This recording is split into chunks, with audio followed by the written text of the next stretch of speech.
Okay guys, nandito na rin tayo, mag-video na rin ako dahil sa pagbukas ko sa aking video, maraming nakikita ko na mga baser na bakit galit sila sa akin. Maraming mga message, comment nila na bakit daw ako binago ni Pastor Apollo Sikibuloy. Yan ang mga message nila. Bakit nagtanong kayo dyan ng ganyan? At ito ngayon ang umpisahan ko sa unang spiritual life na nangyari sa aking buhay. Ito nga dati akong tinatawag ng Bisaya ng mga marama, tinatawag na bungoton. Yan ang buhay ko dati. Pagkatapos isang araw, hindi ko naman gusto na magbagong buhay dahil hindi ko pinangarap yan. Pero darating ang isang araw na pagbukas ko sa TV, kasi dati araw-araw ako gumagamit ng shabu. Bago ako maliligo, gagamit ako ng shabu. Isang umaga, hindi ko na maintindihan kung bakit anong nangyari. Kasi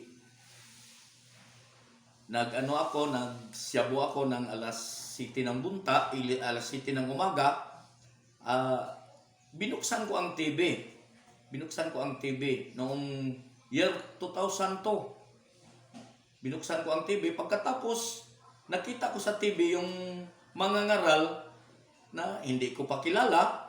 At yun lang, nagustuhan ko yung mga niya, yung mga kilos niya, yung mga hindi ko naintindihan kung anong mga sinasalita niya. Pagkatapos, yun lang ang unang nangyari. Yung tinatawag na sa mga marama ng tripping, yan ang nangyari sa akin. Tinitripan ko si pastor sa TV, out of truth. Hindi pa man masyadong malaki ang niya, yung television ministry. Sa Channel 13 pa lang noon. Kaya yan ang nangyari.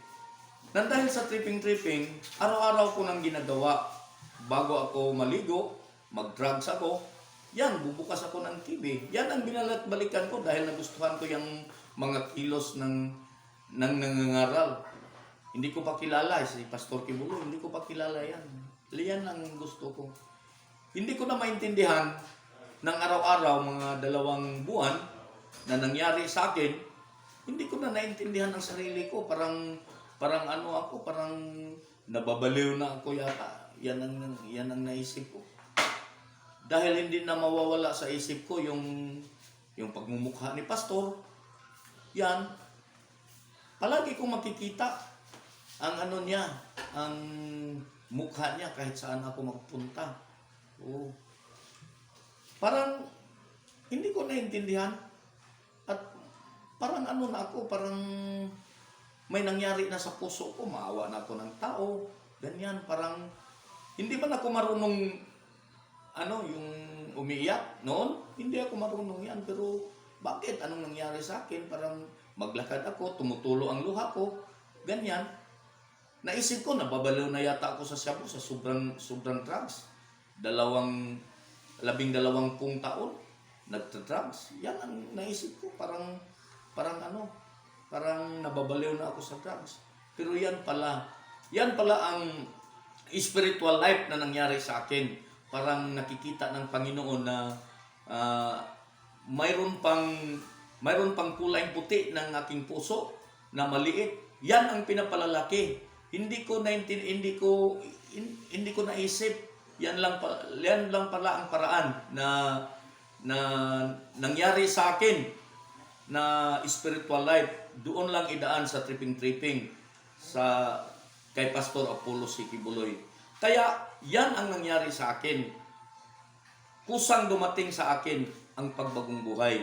Kaya bakit kayo mga nagbabasa sa akin na magkagalit kayo na binago ako ni Pastor Kibuloy? Totoo man yan, si Pastor Kibuloy ang nagbago sa akin.